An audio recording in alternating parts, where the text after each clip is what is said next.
বিড়াল নিয়ে বাইরে অনেক লং টাইম জার্নি করার সময় বা এক স্থান থেকে অন্য স্থানে জার্নি করার সময় আপনি কোন কোন বিষয়ে বিশেষ খেয়াল রাখবেন, চলুন আজকের ভিডিওতে জেনে নেওয়া যাক। আপনার পোষা প্রাণীর স্বাস্থ্য সুরক্ষার জন্য অনলাইন ভেট কনসালটেশন পেতে আমাদের হোয়াটসঅ্যাপ নম্বরে যে কোনো সময় যোগাযোগ করতে পারেন। প্রথমত, অসুস্থ বিড়াল নিয়ে কখনোই জার্নি করবেন না। আপনার বিড়াল সুস্থ আছে কিনা তা আগেই পর্যবেক্ষণ করুন।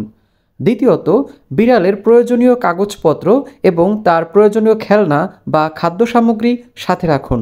অবশ্যই ভ্যাকসিন কার্ড সাথে রাখবেন। যদি বিড়াল নিয়ে বিদেশ যেতে চান, সেক্ষেত্রে ভ্যাকসিন কার্ড সবথেকে বেশি গুরুত্বপূর্ণ। এছাড়াও বিড়ালের প্রয়োজনীয় প্রেসক্রিপশন এবং ওষুধ সাথে রাখতে পারেন। তৃতীয়ত, বিড়ালকে যে পাত্রে বা বিড়ালকে যে বক্সে আপনি পরিবহন করবেন তা অবশ্যই মজবুত হতে হবে এবং তা কোনোভাবেই যেন খুলে না যায় সেদিকে লক্ষ্য রাখতে হবে। এবং আপনি যখন জার্নি করবেন তখন বক্সের মধ্যে যেন খুব বেশি বাতাস সরাসরি বিড়ালের গায়ে না লাগে সেদিকে অবশ্যই লক্ষ্য রাখুন। এবং বিড়ালের বক্সের মধ্যে তাকে প্রয়োজনীয় জিনিসপত্র দিয়ে তাকে আরামদায়ক পরিবেশ তৈরি করুন। দীর্ঘ সময় আপনি যদি জার্নি করতে চান, সেক্ষেত্রে বিড়ালের আরামদায়ক পরিবেশ বজায় রাখতে এটি অনেক বেশি কাজ করবে।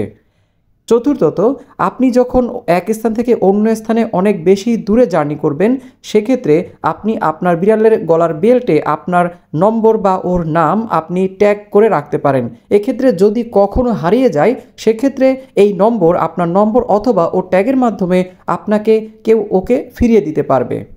এই প্রয়োজনীয় জিনিসপত্রগুলো এবং আপনার বিড়াল সুস্থ আছে কিনা এবং এই ভিডিওতে যা যা বললাম তা অবশ্যই একটা বিড়ালকে নিয়ে আপনি যখন জার্নি করবেন অবশ্যই লক্ষ্য রাখবেন। ভিডিওটা ভালো লাগলে চ্যানেলটা সাবস্ক্রাইব করতে পারেন এবং আপনার মূল্যবান মতামত এই ভিডিওর কমেন্টে জানাতে পারেন। ধন্যবাদ। আপনার পোষা প্রাণীর স্বাস্থ্য সুরক্ষার জন্য অনলাইন ভেট কনসালটেশন পেতে আমাদের হোয়াটসঅ্যাপ নম্বরে যে কোনো সময় যোগাযোগ করতে পারেন।